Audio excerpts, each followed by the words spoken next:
A fiery horse with the speed of light, a cloud of dust, and a hearty Hi-Yo Silver. The Lone Ranger.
With his faithful Indian companion Tonto, a daring and resourceful masked rider of the plains led the fight for law and order in the early western United States.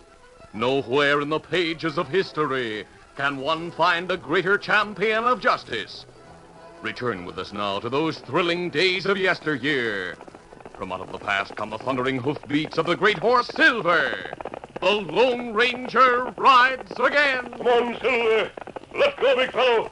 Hi-Yo, Silver! Hi!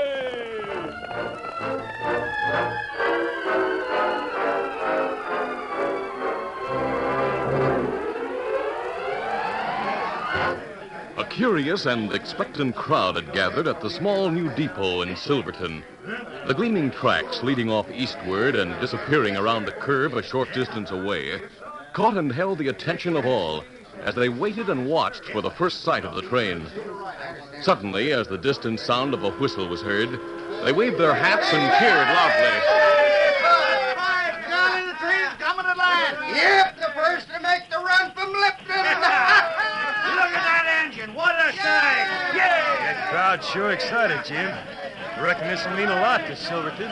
That's right, Luke. It'll mean a lot in more ways than one. You sure don't sound like it's making you happy. Why should it? Oh, you mean you're afraid the railroad's going to affect your freight and stagecoach line? Yep, that's it, Luke. Yeah, but I don't savvy, Jim. Yesterday you We told can't talk here. Let me get back to my office. I'll tell you all about it. Well, let's go. I've seen enough.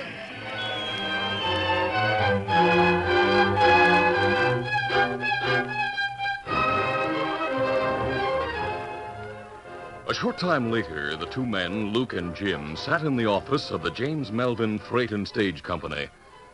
As Jim Melvin eased into the chair behind his desk, Luke looked at him searchingly. What's this all about, Jim? At the employees' meeting you had yesterday, you told us the new railroad wouldn't affect business much. That's right, it did. We don't make any money on the stage run anyway, but my freight line made plenty, and I figured it still would. Well? The reason I figured that way was because old man Mason of the Mason Mining Company told me not to worry. He said his company would continue to have us haul ore and supplies between the mine and Lipton like always. Well, then why are you worrying? Well, because Mason came in last night and told me he was thinking about closing a deal with the railroad. What made him change his mind? Well, at first he thought the rates would be too high on the railroad, that he might not be able to depend on it. The other day, the railroad sent a fella to talk to him again. Oh, they've sent men to talk to Mason before. Sure, but this time they said they'd reduce the rates if he'd sign a contract. And they convinced him the railroad would make better time than my wagons. Oh, so that's it, huh? Then all you'd get would be the hauling from the mine to here. And the railroad would take the ore from here to Lipton. Nope.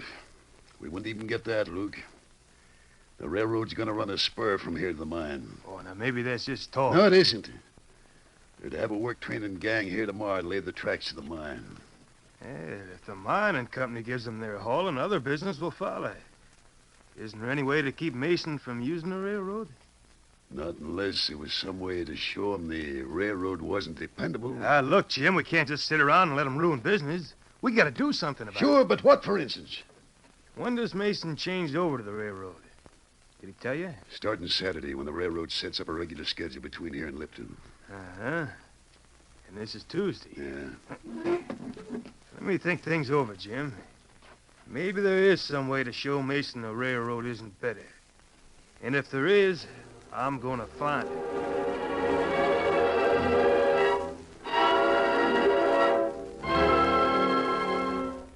It was late Friday afternoon when the Lone Ranger and Tonto rode along the old trail from Lipton to Silverton. They were about half the distance of the 30 miles between the two towns when they heard the distant whistle of a train. They reined to a halt. Easy, big fella. The train from Lipton is coming through the canyon over there, Tonto. We'll see it pass in a few minutes. Ah. It looked like other iron horse stopped on track and weigh a train. That not good? That's the work train from Silverton. It's waiting on a siding until the regular train passes. Oh. What happened if work train not get to siding in time? The passenger train would wait at the siding. The work train goes through every afternoon, returns to Silverton by morning with railroad supplies. The two trains meet like that at the siding each morning. Me savvy now. There it goes. The railroad is a wonderful thing for the West, Tonto. Someday it may be possible to go from coast to coast in a couple of weeks. That not seem possible, but maybe it happened. I feel sure. Oh, wait a minute. What you look at? Over there, see? Oh. Yeah, look like two men on horses beyond work train. The work train is leaving. As soon as it passes, I'll get a look at those horsemen through my binoculars. Now I see them clearly. And what them look like? One's heavy set with iron gray hair. The other's a large man with a black mustache. He's pointing up the tracks toward the canyon. Here, take a look. Me see 'em clear now. And me know 'em if we meet 'em. They may be railroad men. Them leave now. Ride to Silverton. We better be getting on, too, if we want to reach Silverton before sundown. Come on, Silver. Get 'em up, Scout.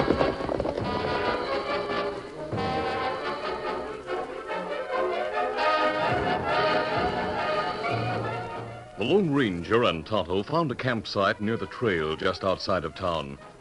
While the masked man prepared the camp, Tonto rode on into town for supplies. The sun was setting when he returned with news of interest. Oh, Scout. Oh, fella. Easy, Scout. Easy, fella. It didn't take you long, Tonto. Well, town not far. Kimasabi, Yes? me find out about two men we see watch trains at siding. Oh, what did you find out? Heavy-set man with gray hair, him Jim Melvin. Him own freight and stage company. I see. Other fella worked for Melvin. Him named Luke Jenkins. Well, how did you find out? Well, me see him at hitch rack near store. And me ask storekeeper. Him talk plenty. Say railroad maybe take business from freight line. I wonder what Melvin and his man were doing out there near the siding this afternoon. Melvin not like railroad coming to Silverton. I understand that. He's bound to lose a lot of business between Lipton and Silverton. I'd like to know more about Jim Melvin. After dark, I'll put on a disguise and we'll ride into town.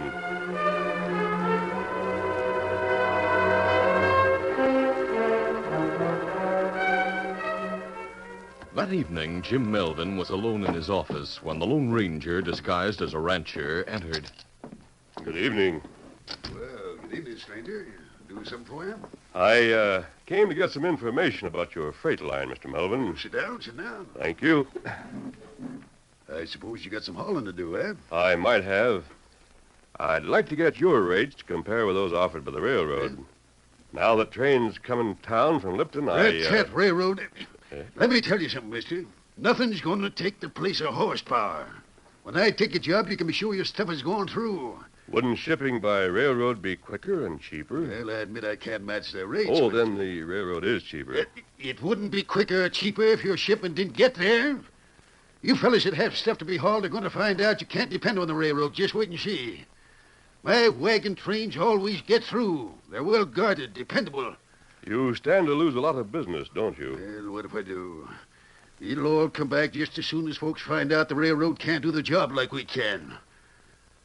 Now, if you tell me what you want us to haul for you... After thinking it over, Mr. Melvin, I decided to try the railroad for any hauling I might want done. All right, go ahead, then. Give your business to the railroad. But don't say I didn't tell you, mister. Our freight lines proved it can get stuff through safe and on time. But the railroad hasn't proved itself yet. I'll still take a chance on the railroad. Sure. But if you decided to come back to me, you'll find the rates are going up. Don't forget that either. Hey, Jim, I brought you Echo. You know, Shut up, Luke. We didn't notice you had company, Jim. I was just leaving. Good night, Mr. Melvin. Hey, who's that hombre? Who do you think it was? Another fool who's decided to use a railroad. Yeah, he'll be back. Luke told me about the plans you made. When we get through with that railroad, they won't ever get any hauling business again. That's right, they won't. You going along with Jack and me tomorrow, Jim? No, you two can handle the job. And make sure you do it upright. Why don't you come along? Well, my sister Jessica, the only living relative I have, is coming over on the stage from Lipton tomorrow. I got to be here to meet her. It's better anyway for me to be around town when folks get the news of what's happened. Yeah, I guess that's right, Jim. Well, after tomorrow, we won't have to worry. The Melvin Freight and Stage Company will have all the business it can handle.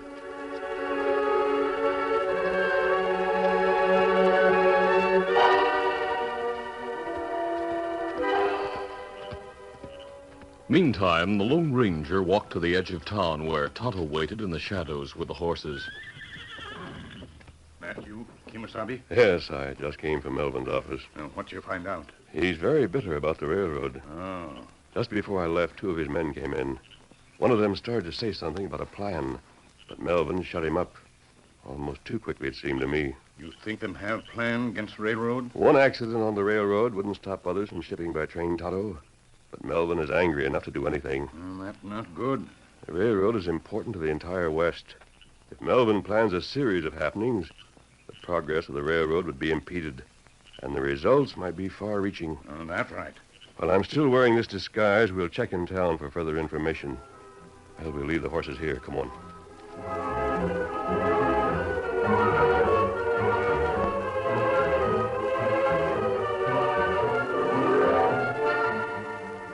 Nothing more was learned that night. But the next morning, Tonto, who had gone to town again at dawn, returned with a report. Oh, Scout, oh, fella.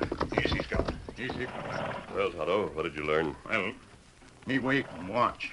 While ago, me see Luke Jenkins ride from town with short, stocky feller. That must have been the one they called Jack. Oh, which way did they go? Well, me trail him, and right to west. That's in the opposite direction to Lipton. The railroad hasn't gone that far yet. That's right. When me sure them right trail along railroad, me turn back, come to camp with news. They can't do any harm to the railroad in that territory. We'll ride back to town and keep our eyes open. Melvin may send others along the railroad trail. It was around noon in town, just after the work train, consisting of the engine, the fueling car, and two empty flat cars, left the depot. One of Jim Melvin's men entered the freight company's office. Well, what do you want for it? The man down at the depot asked me to bring this to you, boss. A telegram for me? Uh-huh. Came over the wires all the way from Lipton. I was there when it was ticking out. Give it to me. Here it is, just like you gave it to me. It must be for my sister. I guess she's not taking the stage today. Let's see. Decided to try the new railroad train this afternoon. Meet me at the depot, Jessica. Great guns. What's the matter, boss? Don't you like Quick, it? we got to keep that work train from leaving town. The work train's already gone. I watched it pull out.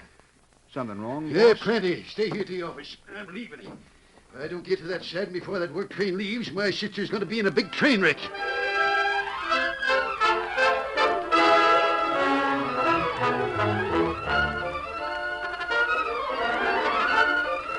The curtain falls on the first act of our Lone Ranger adventure. Before the next exciting scenes, please permit us to pause for just a few moments.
Now, to continue.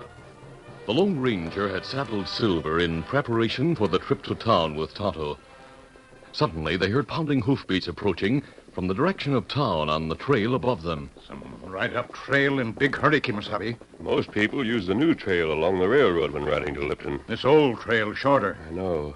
Whoever that is, he won't see our camp from the trail. He's passing. I wonder who that... His horse is fallen, Tonto. Come on. Well, the horse is all right. That fellow on ground. Him hurt. Boy, it's Jim Melvin. My ankle. Oh, Now, we'll have a look at it. masked outlaw. No, we're not outlaws. Forget the mask. You have a bad sprain here. I got it right on. Easy there, easy. A horse stepped into a hole. I have to get to the railroad side. I have to, do you hear? You not able to ride. Ankle plenty bad. Why do you have to go to the siding, Melvin? You know me, huh? That voice. Are you Mr. Jones? That's it. You're the man who came... I came to your office in disguise. Now, answer my question. Why the hurry to reach the siding? My only sister. She's coming on the afternoon train. She'll be killed. Talk sense, Melvin. Get to the point. All right, I gotta tell you, I guess. Get to the side. Stop Luke and Jack from sending the work train down the track in the path of the train. They rode the trail west. Tonto saw them this morning. That was a stall. They didn't want anyone to see them ride the railroad trail. They cut back after a few miles. That was the plan. Go on. They went to the siding. Gonna wait for the work train. Put bandanas over their faces and hold up the engineer and fireman. Then what? They'll start the work train, send it into the path of the oncoming afternoon train. There'll be a big wreck. So that was your plan. Yeah, get to them and stop them. My sister's on that train. I just got word. Others are on that train, too, Melvin. Otto, get him back to town. Take him to the sheriff. Me do it. Melvin, if you want to save your sister and the others, tell the sheriff what you've told us.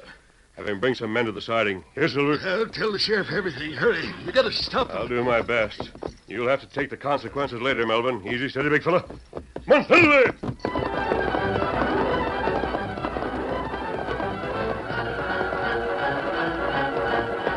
With miles to go, the Lone Ranger gave Silver his head, and the great white stallion, sensing the urgency of the moment, responded gallantly to the ringing cry of his master. Come on, Silver!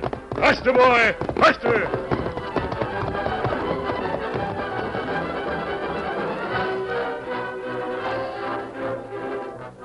Later, after hiding their horses behind some big boulders nearby, Jack and Luke crouched behind some tall bushes near the siding and waited until the work train had rolled to a stop.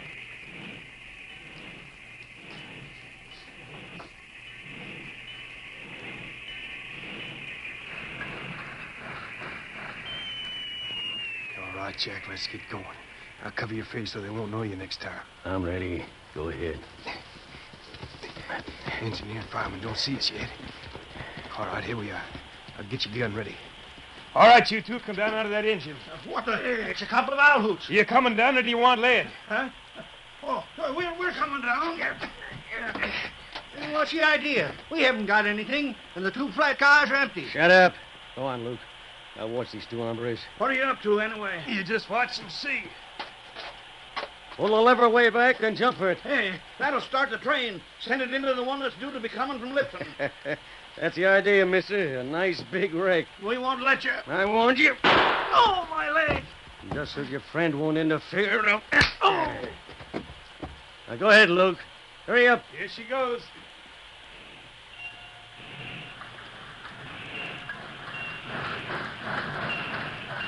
Jump, Luke. Jump. Yeah, made it. There goes the work train. There sure will be a big wreck when those trains meet head on. That's right. I'd like to be watching when... Hey, Jack, look. Somebody on the trail. Duck behind the bushes, quick. Hey, look. A masked hombre. Yeah, and he's chasing after the work train. As Luke and Jack watched from their hiding place in open-mouthed wonder, the Lone Ranger swerved the fleet-footed Silver into the wake of the work train, which was gradually gathering speed. Hey, looks like that masked hombre's trying to spoil our plans. Forget it. He hasn't got a chance. All right, let's get away from here and head back to town.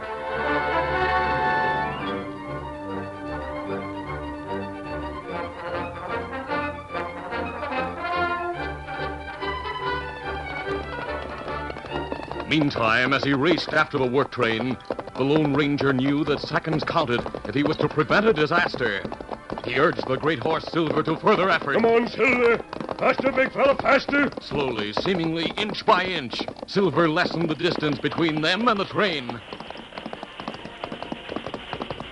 Just a little further, boy. Careful, Silver.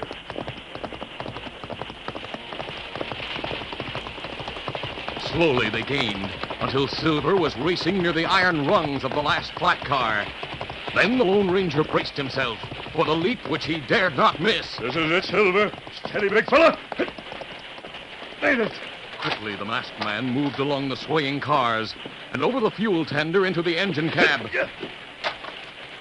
He grasped the throttle and pulled it back, then reached for the brake lever. Have to push that lever and put on the brakes. The other train. I must stop the work train and put it into reverse.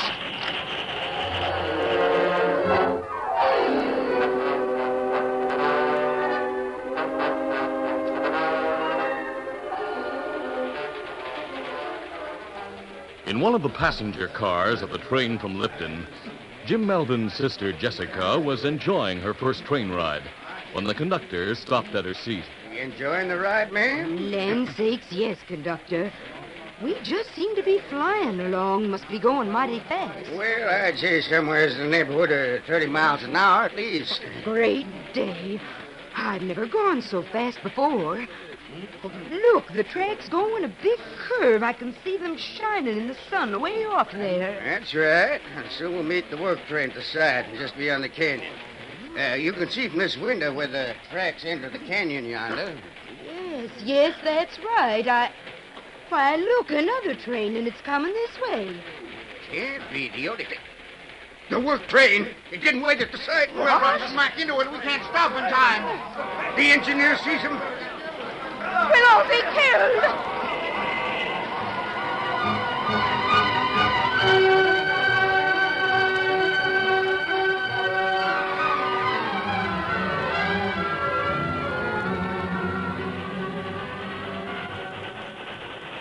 In the cab of the work engine, the Lone Ranger had tried frantically to move the brake lever, which had jammed because of the strong and sudden shove given it by Luke when he released it.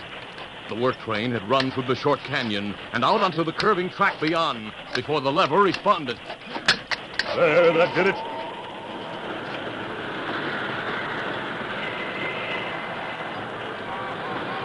The train from Lipton. He can't stop in time. I'll try to get this train reversed and fast.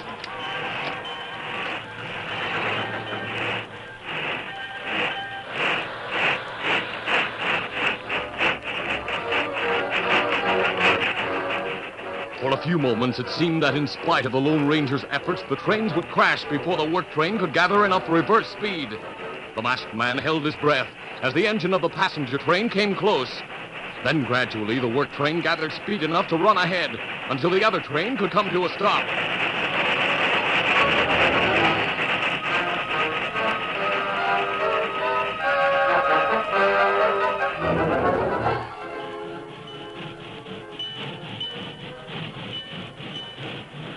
They were almost back to the siding when the Lone Ranger brought the work train to a standstill.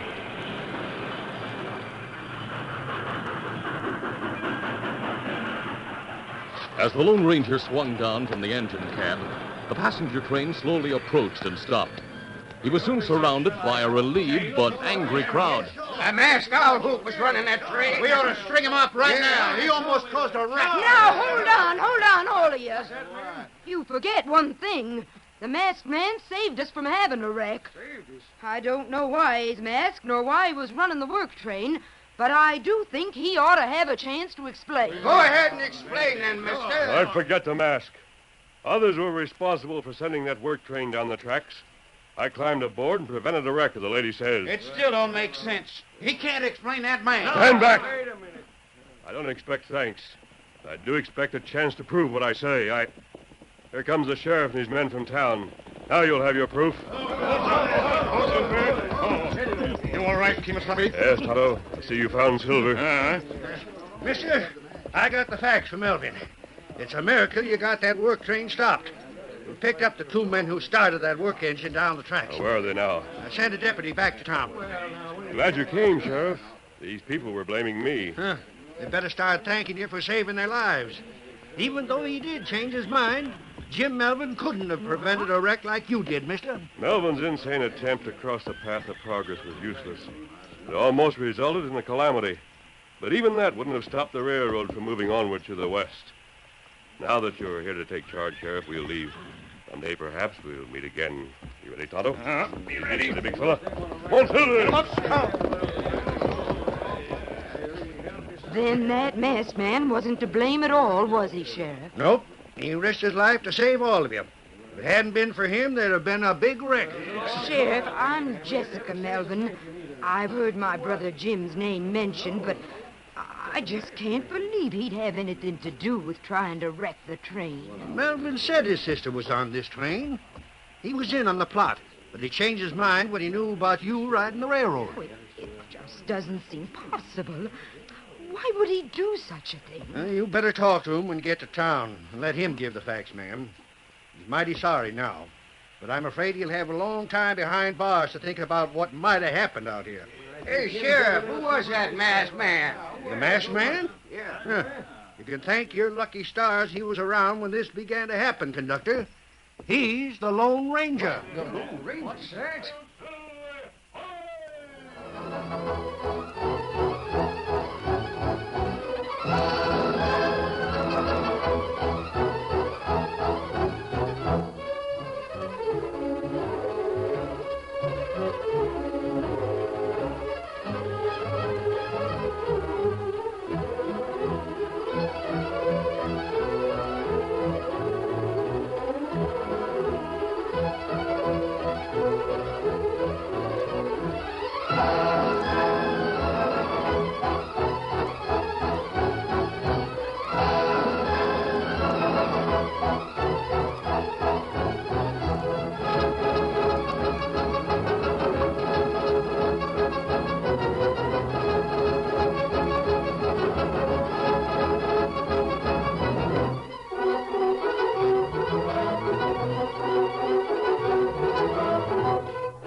This is a feature of the Lone Ranger Incorporated, created by George W. Trendle, produced by Trendle Campbell Enterprises, directed by Charles D. Livingston, and edited by Fran Stryker.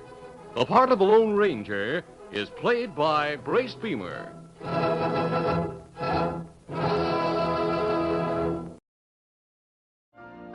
You've been listening to the OTR Gold Network. Find more classic radio at otrgold.com.